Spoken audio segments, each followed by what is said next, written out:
Hello children.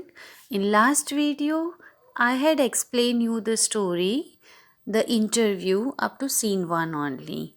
In that we learned about the how Ramu is preparing for his interview for the admission in new school and how his sister is encouraging him to be prepared well because there is too much competition, and that's why, and there are very less number of seats for the new admission. So she is telling his brother about take care and read carefully, and he is very confident about himself.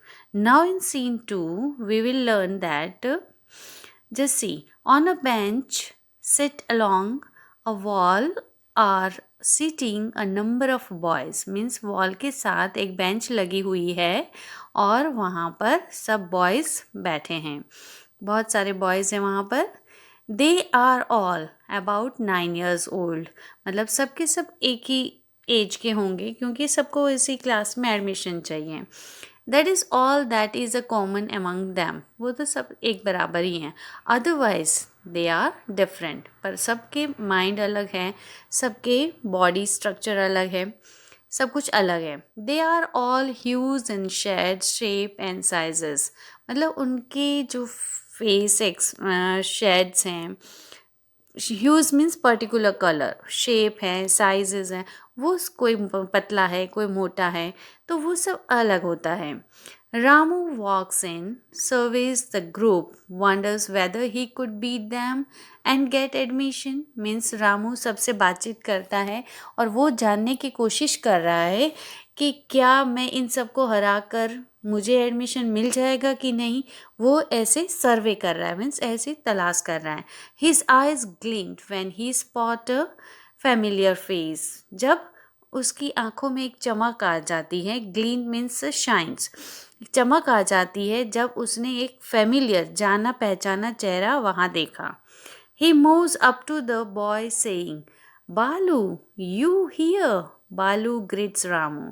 बालू एक नाम के लड़के से वो पहले मिल चुका होगा या वो जानता है उसको, और उसको देखकर उसे लगा कि हाँ ये तो एक नया, इस नई जगह पर मुझे मेरा जाना पहचाना चेहरा जिसको मैं जानता हूँ वो यहाँ पर है, और वो खुश हो जाता है.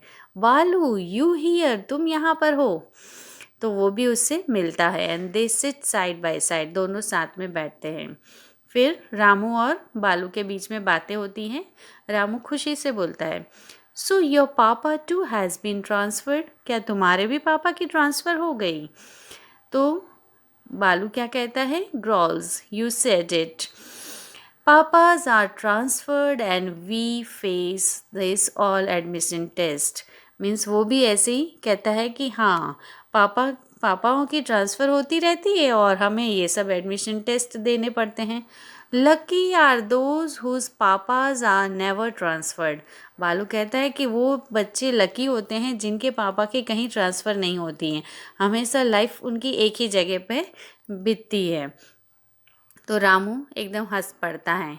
इफ़ विशेज़ व हॉर्सेस, मतलब ये तो हमारे ख्याली पुलाव हैं, वो ऐसे ही कभी भी हमारी ये विश कभी होगी ही नहीं क्योंकि हमारे पापा की जॉब ही ऐसी है कि बार बार ट्रांसफ़र होती रहती हैं. बालू मोक एंगर, मजाक में ही थोड़ा गुस्सा भी होता है. यू आर कॉलिंग मी अ फूल, क्या तुम मुझे बेवकूफ़ बना रहे हो, तुम्हें भी तो यही लग रहा है ना.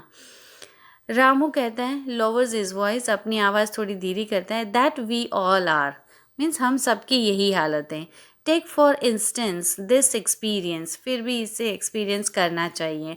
Does anyone know the answers to all the questions one can possibly ask, क्या कोई ऐसा है कि जिसको सारे क्वेश्चंस के आंसर्स आते हों. It is easy to ask questions, anyone can do that, मतलब किसी को हमें क्वेश्चंस पूछने हैं वो बहुत ईजी है, कोई भी कितने भी हो उनसे क्वेश्चन जब पूछना है उन्हें तो वो ईजी काम है. But when it comes two answers, पर जिसको जवाब देना पड़ता है, ऑलमोस्ट एवरीवन इज़ फूल, और वो सच में वो अपन फूल ही होता है, मतलब नहीं समझ पाता है, सारे आंसर्स क्वेश्चंस के आंसर्स नहीं दे पाता है. All of us are fools, हम सब बेवकूफ़ हैं। फूल्स आर इन मेजोरिटी, मतलब नासमझ की गिनती ज़्यादा होती हैं। Board will have to see who among us are less foolish, means board को ये देखना है कि हम में से कम बेवकूफ़ कौन है, वो ढूंढना है। They stop on hearing and tangy voice of a young man, he is the Clark.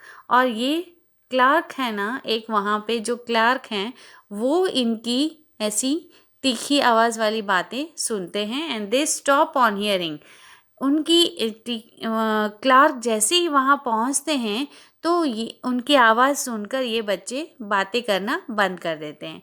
In his left hand he is a writing pad, उनके हाथ में एक राइटिंग पैड है। He calls out the names of the boys, और boys के नाम बोलते हैं। One by one they respond, और एक के बाद एक जवाब देते हैं। Then he smiles at them, calls the name Arun, a boy stand ups.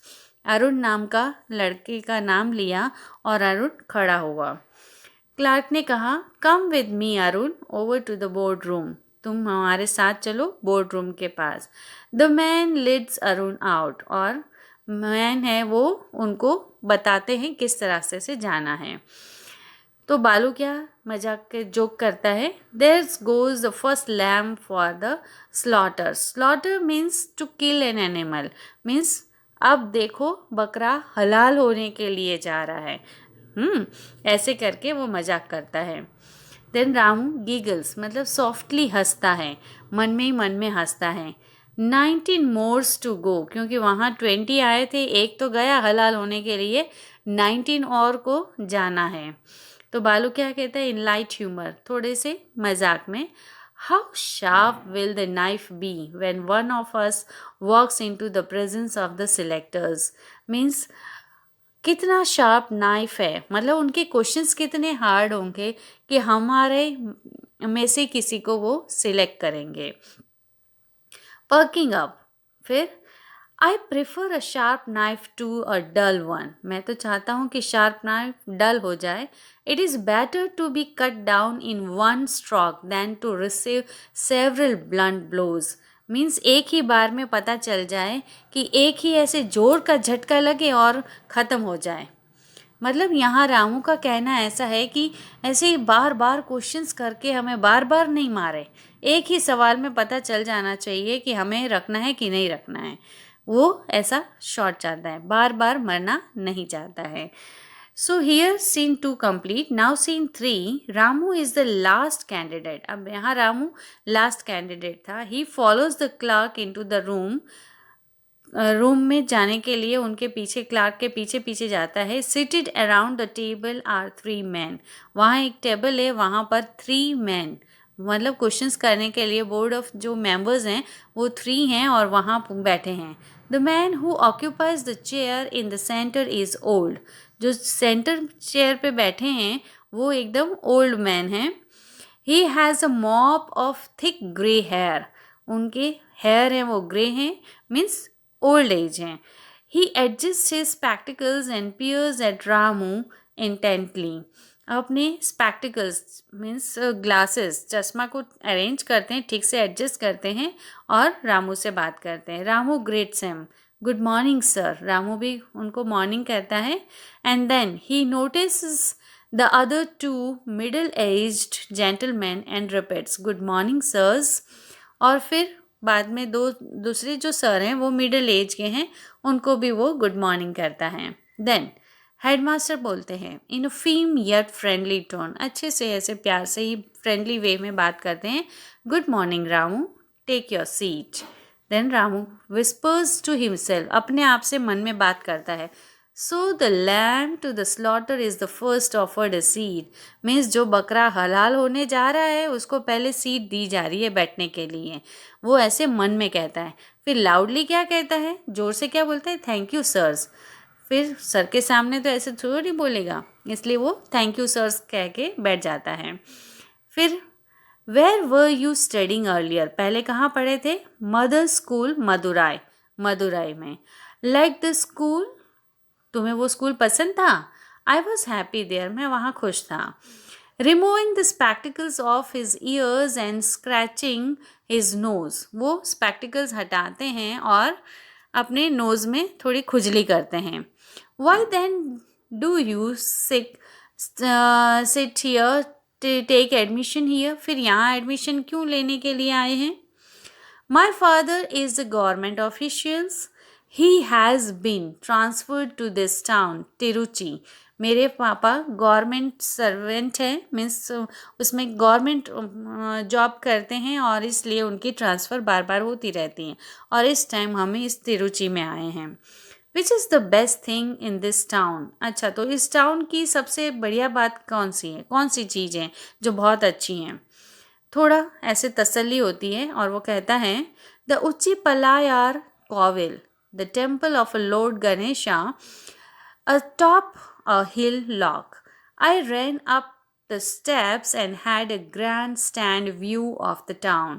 मुझे जो यहाँ गणेशा टेम्पल है जो हिल पर है, ऊपर है पहाड़ी पे, वो बहुत ही अच्छा लगता है और मैं एकदम उनकी से वहाँ जाने के लिए सीढ़ियाँ चढ़कर ऊपर से पूरे टाउन का व्यू देखता हूँ, वो मुझे सबसे अच्छा लगा. तो फिर उसमें से एक टीचर क्या बोलते हैं, butting in, how many steps do you take to the reach the top, अच्छा तो कितनी सीढ़ियाँ होंगी वहाँ तक चढ़ने में तुम्हें लगी? Takes a second to think, वो थोड़ी देर एक सेकेंड के लिए सोचता है और फिर कहता है the same number of steps that I took to come down, अच्छा मैं नीचे उतरने के लिए जितने स्टेप्स थे उतने ही मुझे चढ़ने में लग गए. कितना अच्छा आंसर दिया रामू ने, है ना? तो हेडमास्टर लाफ्स मीन्स हंस दिए. द आंसर इज राइट, हाँ ये तो सही है, हम गलत नहीं कह सकते हैं. इन इट्स ओन वे, उनके तरीके से वो सही भी है, मतलब जितनी सीढ़ी उतरने में लगती है उतनी चढ़ने में भी लगती है, तो जवाब सही था. The spectacles go back to the duty post, means उनके वापस उन्होंने अपने चश्मा अपनी सही जगह पे रख दिया. When it comes to climbing, do you prefer a flight of steps or a gentle slopes? Means अगर कहीं चढ़ने की बात आए तो तुम फ्लाइट करना चाहोगे कि स्लोप मतलब फिसल के आना पसंद करोगे? Both have their charms sir, दोनों में अपना अपना मज़ा है. Will you explain that? One can race up a slope, किसी को अच्छा लगता है स्लोप पे, but one needs steps to skip from step to step, और किसी किसी को हर सीढ़ी पर स्टेप बाय स्टेप चढ़ना पसंद है. बोथ हैव देयर फन, दोनों में अपना अपना मज़ा है. What's your idea of fun, तुम्हारे सोच से फन किस में है, मज़ा किस में आता है? Is it not fun to be offered a seat by you? No. What means ये नहीं कि हम कह सकते हैं कि मुझे ये मज़ा आया कि आपने ये सीट मुझे ऑफ़र की. आप जानते हैं my papa looks upon teachers as a grey eminences, मेरे पापा जो grey eminences means highly respect people, मतलब जो एजेड हैं, थोड़े ओल्ड एज हैं, उनकी बहुत ज़्यादा रिस्पेक्ट करते हैं. But only you sir looking at the head master, पर आप जो हेडमास्टर हैं have a crown of grey, इसमें आपके ही सिर पे क्राउन मतलब मुकुट है ग्रे का. But papa can not be wrong, पापा रॉन्ग नहीं हो सकते. You must all be grey eminences, मतलब जितने भी टीचर्स हैं वो सब ग्रे माइंसेस हैं, मतलब रिस्पेक्टेड पीपल हैं. Let's smile up his face, nowhere lies our fun, पर तुम ये बताओ फन कहाँ है? No, sir.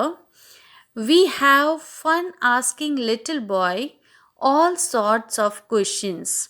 From the answers we judge boys' self-confidence and readiness of mind. Means यहाँ पर ये कहना चाहते हैं सर कि तुम्हारा जो वे ऑफ आंसरिंग है वो बहुत ही अच्छा है, हर तरह के क्वेश्चंस का तुमने बहुत अच्छी तरीके से आंसर किया है, तो हमें उस तुम्हारे सेल्फ कॉन्फिडेंस को देखकर, प्रेजेंस ऑफ माइंड को देखकर हमें जज करना है. तो हेसिटेंटली मतलब थोड़ा हिचकिचाते हुए रामू पूछता है, may I ask a question sir, क्या मैं आपसे कोई क्वेश्चन पूछ सकता हूँ? तो सर भी अपना सिर हिलाते हुए कहते हैं, गो अहेड रामू, हाँ हाँ पूछो. तो क्या बोलते हैं? wrinkles in his seat. You won't take it amiss. Means क्या आप मुझे यहाँ पर एडमिशन देंगे कि नहीं? firmly speak out boy. ठीक से बोलो, पूरा सच बोलो. have you judged me sir? Means क्या आपने मुझे जज किया सर? तो सर क्या कहेंगे? We have. हाँ, but I still have a question. पर फिर भी मुझे एक क्वेश्चन है. Tell me, aren't you rather short? क्या तुम इतने ही शॉर्ट, तुम ज़्यादा ही शॉर्ट नहीं हो? तो रामू क्या कहते हैं? यस सर, बट हाँ हूँ तो short, but lean forward, go on. अच्छा बताओ कैसे? Once I asked my papa whether I would grow tall. He said chances were that I won't grow taller than 160 centimeter. Means मैंने भी एक बार अपने पापा से पूछा था कि मैं क्या और ज़्यादा लंबा होगा कि मैं शॉर्ट ही रहूँगा. तो उन्होंने भी ऐसे ही आंसर किया था कि मैं ज़्यादा लंबा नहीं होऊंगा, 160 सेंटीमीटर से ज़्यादा लंबा नहीं हो पाऊँगा. Nobody in his side of his family is tall. हमारी फैमिली में कोई भी इतने ज़्यादा लंबे नहीं हैं. Then he jogged. इस तरह से मजाक में बोल दिए. Then what did he say? फिर क्या बोले? He said when he appeared before a selection board, the chairman of the board asked him, "Don't you think you are too short?" तुम्हें नहीं लगता है कि तुम बहुत ही ज़्यादा छोटे हो? He replied, "My legs are long enough to reach the ground." मेरे legs उतने तो बड़े हैं, काफ़ी बड़े हैं कि मैं अपने legs से ground तक पहुंच जाता हूँ. The three men laughed. और उसके आंसर पे तीनों जो sirs थे वो हंस दिए. Then that is a joke, a fine one. Well, we had our fun. तो ये एक तरह का जोक था और हमें सबको अच्छा लगा. पोलाइटली रामू कहता है, thank you sir. You didn't ask how we have judged you. अच्छा, तो तुमने ये नहीं पूछा कि हम तुम्हें जज कैसे करेंगे. तो रामू भी जानना तो चाहता है और वो कहता है, sir, in ringing voice, you don't have to ask, I will tell you. तुम्हें पूछने की ज़रूरत नहीं है, मैं तुम्हें बताता हूँ. You have made it. हाँ, तुमने कर दी, दिखाया. He writes something on Ramu's application form and hands to him. Ramu की एप्लीकेशन फॉर्म पे कुछ लिखा और सर ने रामू के हाथ में दिया. Go and deposit the fees. जाओ और फीस जमा करवा दो. Ramu could not contain his joy. अपनी खुशी को पकड़ नहीं पा रहा था, रोक नहीं पा रहा था. Thank you, sir. Sirs. He stands up, moves round the screen when he hears the headmaster call after him. बहुत ही ज़्यादा खुश हो रहा था और अपने ही अंदर एकदम उछलने का मन कर रहा था उसको. You said it, boy. Your legs do reach the ground.